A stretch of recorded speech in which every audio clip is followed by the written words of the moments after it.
नमस्ते विद्यार्थी मित्रों।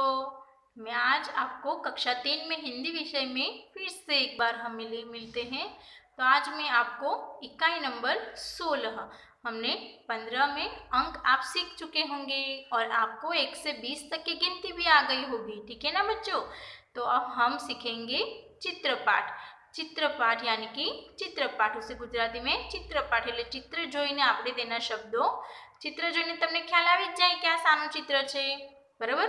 પણ હવે આપણે એ ચિત્રોને શું કરવાનું છે, એના શબ્દો આપણે ખાલી બોલીએ છીએ, પણ હવે એને લખવાના છે અને એ પણ હિન્દીમાં। ગુજરાતીમાં તો આપણે ફળ અને ફૂલને ઓળખીએ છીએ, પણ હવે હિન્દીમાં ઓળખીશું અને તેને હિન્દીમાં લખતા પણ આપણે શીખીશું। આપણે જેમ ગિનતીમાં પહેલાં 1 થી 10 શીખ્યા, પછી 1 થી 20 શીખ્યા, એ રીતે પહેલાં કક્કુ બારાક્ષરી શીખ્યા, કક્કુ શીખ્યા, એ રીતે આપણે હવે એના શબ્દો લખતા શીખીશું। શબ્દ પણ આપણે ઘણા બધા આગળ લખી ચૂક્યા છે શબ્દ લેખનમાં ને એમાં, બરાબર છે। તો હવે તમને શબ્દો પણ લખતા આવડી ગયા હશે, એટલે એ શબ્દો તમારે આ રીતે એના ફળોના નામ પણ નોટબુકમાં લખવાના છે। ઠીક છે। તો જુઓ, હવે આપણે બધા ફળ અને ફૂલને ઓળખીશું। આપણે ઓળખીએ તો છીએ જ, પણ એના હિન્દી નામથી ઓળખીશું। ઠીક છે। તો દેખો, 1 ફળ और फूल। ફળ અને ફૂલ તમારે ખાસ ધ્યાન રાખવાનું છે કે હિન્દીમાં અને ગુજરાતીમાં ઉચ્ચારણ અલગ અલગ થાય છે। અળ હોય તો એને શું કહેવાય, હિન્દીમાં લ કહેવાય છે, બરાબર। ફળ અને ફૂલ। पढ़ो और समझो। वाँचो અને સમજો। વાંચવાનું પણ છે અને એને સમજવાનું પણ છે કે એને લખાય છે કઈ રીતે, બરાબર છે। इसे क्या कहते हैं बच्चों? आपको तो मालूम ही होगा कि ये गर्मी के दिनों में आते हैं आम। इसे क्या कहते हैं? आम। आम तो आपको बहुत पसंद है। गुजराती में આપણે શું કહીએ છીએ એને કેરી, પણ હિન્દીમાં શું કહેવાય એને? આમ। इसे આપણે ગુજરાતીમાં અનાનસ કહીએ છીએ, પણ હિન્દીમાં શું કહેવાય એને? अननास। अननास ये भी आपको बहुत पसंद है। यह हर सीजन में मिलता है, हर ऋतु में हमारे मिलता है। केला, यह फल है या फूल है? बताओ बच्चों। हाँ, ये तो फूल है, ये गुलाब है। यह कौन सा है? यह कौन सा चित्र है बच्चों?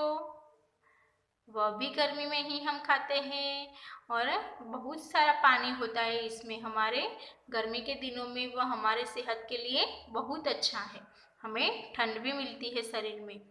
गुजराती में આપણે એને તરબૂજ કહીએ છીએ, પણ હિન્દીમાં શું કહેવાય એને? તરબૂજ। પેલું જ બોલીએ છીએ, તરબૂજ। कमल, अंगूर, इसे भी हम गर्मी में ही खाए जाते हैं, ये अंगूर मिलते हैं। इसे क्या कहते हैं? अंगूर। सूर्यमुखी, सूर्यमुखी। बच्चों, आपको मालूम है यह फूल की विशेषता क्या है? वह जिस दिशा में, तो मैं बताती हूँ आपको, यह जिस दिशा में सूरज जाता है उसी दिशा में यह फूल उसके पीछे पीछे ही झुकता है। वह सूरज इस तरह पूर्व में होता है तो सुबह पूर्व में होता है, फिर धीरे धीरे ऊपर जाता है तो सूर्यमुखी सूरज की दिशा में ऊपर होता है। जब सूरज धीरे धीरे नीचे ढलता है पश्चिम में, तो फूल सूर्यमुखी भी इसी तरह अपना मुख फेर लेता है। यह उसकी विशेषता है। इसे क्या कहते हैं? सूर्यमुखी। शरीफा, यह तो हमें अभी ही खाया है, ठंडी में मिलता है। यह આપણે ગુજરાતીમાં શું કહીએ છીએ એને? सीताफळ। तो मित्रों याद રાખજો, हिंदीમાં એના શબ્દો શું કહીએ છીએ આપણે એને? सीताफळ गुजरातीમાં, પણ हिंदीમાં શું કહેવાય છે? शरीफा। अनार, अनार भी हमें ठंडी में ही खाते हैं, इससे हमें बहुत विटामिन मिलते हैं। ठीक है, हमारे खून बनने में, लोही बनने में भी वह हमें बहुत ज़रूरी है। अनार, यह शब्द हमने पहले पढ़ चुके हैं। यह तो आपको मालूम होगा कि यह भी हमें ठंडी में ही बहुत सारे मिलते हैं। ठीक है, तो इसे क्या कहते हैं? सेब। अमरूद, मोगरा, गेंदा। तो देखो बच्चों, यहाँ पे कितने फूल हैं? गुलाब, कमल, सूर्यमुखी और मोगरा और गेंदा। और बाकी सब क्या है? फल है। और यहाँ पे फल और फूल दोनों यहाँ पे दिए हुए हैं। तो फिर से एक बार मैं आपके साथ उच्चारण कर देती हूँ। आम, अनानास, केला, गुलाब, तरबूज, कमल, अंगूर, सूर्यमुखी, शरीफा, अनार, सेब, अमरूद, मोगरा, गेंदा। ठीक है बच्चों, तो इसी तरह बार बार आपको यह पढ़ना है और अपनी नोटबुक में लिखना है। ठीक है, अब मैं आपको स्वाध्याय दिखाती हूँ। देखो स्वाध्याय। तो स्वाध्याय, कोष्टक से फल फूल के नाम चुनकर चित्रों के नीचे लिखो। કૌંસમાંથી ફળ ફૂલના નામ શોધીને ચિત્રોની નીચે લખો। તો આપણે પહેલાં જોઈ ગયા છે કે બધા ચિત્રોને ઓળખી ગયા છે કે હિન્દીમાં એને શું કહેવાય, તે છતાં પણ અહીંયા કૌંસમાં એને બધા નામ આપેલા છે। તો આપણે એમાંથી શોધીને અહીંયા એને નીચે લખવાના છે। तो इसे क्या कहते हैं? बोलो बच्चों। हाँ, इसे शरीफा कहते हैं। तो यहाँ पे आपको लिखना है शरीफा।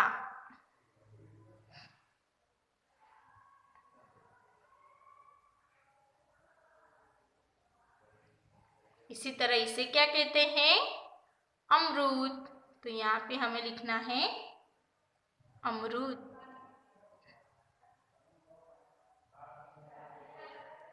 इसे क्या कहते हैं? मैंने आपको अभी बताया ना, सूर्यमुखी।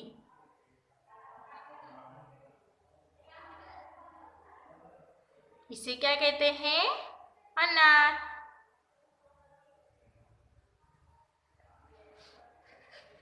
इसे क्या कहते हैं बच्चों?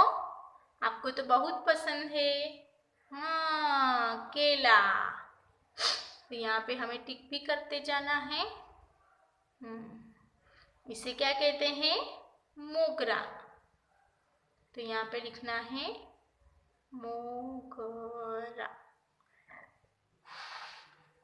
देखो इसे क्या कहते हैं बच्चों? आपको तो बहुत पसंद है, आम। बहुत अच्छा। लेकिन आम भी सेहत के लिए बहुत अच्छा है, और सेब भी। इसे क्या कहते हैं? सेब। इसे क्या कहते हैं? अनानास।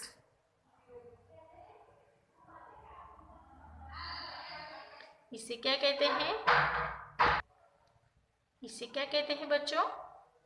गुलाब।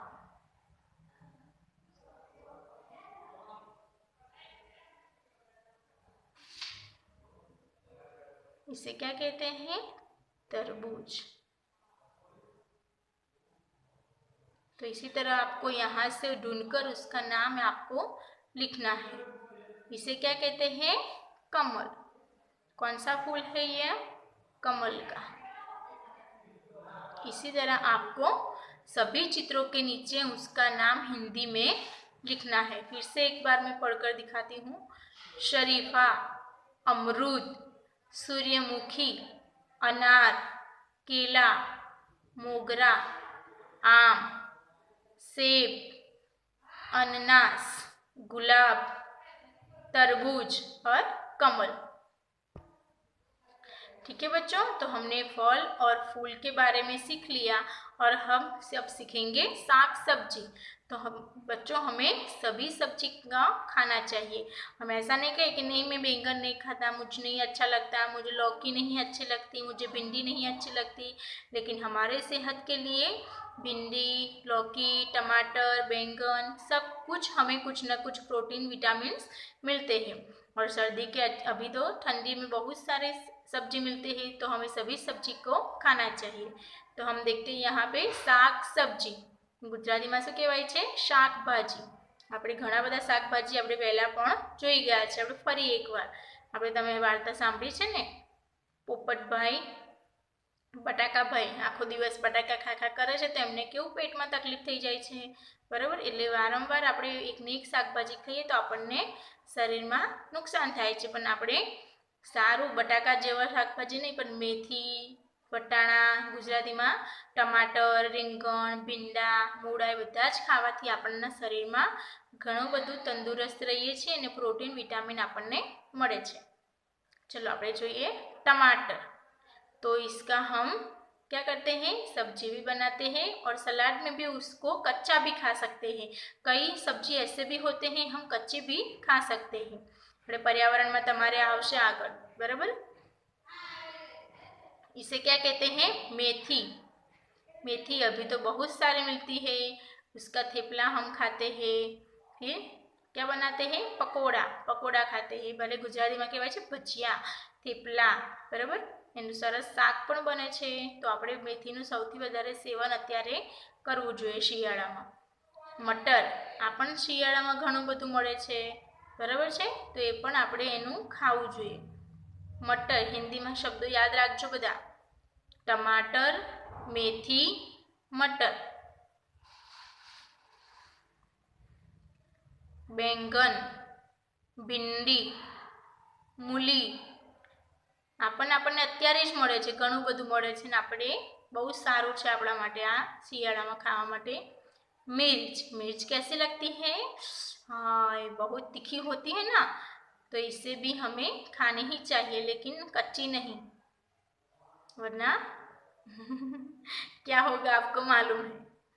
गाजर, गाजर भी हमारे आंखों के लिए विटामिन ए देता है, तो हमें गाजर भी खाना चाहिए, उसका हलवा भी बनाना चाहिए और खाना चाहिए. प्याज, आलू, लौकी, अदरक, फूल गोभी. ठीक है बच्चों. तो इसमें से कई सब्जी ऐसी होती है कि हमें अभी सर्दी के दिनों में ही मिलती है सबसे ज़्यादा. फिर से एक बार मैं आपके साथ पढ़ लेती हूँ. टमाटर, मेथी, मटर, बैंगन, भिंडी, मूली, मिर्च, गाजर, प्याज, आलू, लौकी, अदरक, फूल गोभी. ठीक है बच्चों. तो इसी तरह हमें सभी सब्जी को खाना चाहिए और सभी का नाम भी हमें हिंदी में याद रखना है. इसके बाद आता है स्वाध्याय. स्वाध्याय तो स्वाध्याय આપણે બધા શાકભાજીને ઓળખી ગયા, તો પછી આપણે स्वाध्याय પણ લખવું પડે ને. ठीक है. तो स्वाध्याय कोष्टक में दिए गए शब्दों से शाक सब्जी के नाम चुनकर चित्रों में लिखो. કૌંસમાં આપેલા શબ્દોમાંથી શાકભાજીના નામ શોધીને ચિત્રોની નીચે લખો. તો જે રીતે આપણે ફળ અને ફૂલના નામ અહીંયા લખ્યા નીચે, એ રીતે શાકભાજીના પણ નામ અહીંયાથી શોધીને તમારે લખવાના છે. ઠીક છે. આમાં સૌથી આ નવું છે.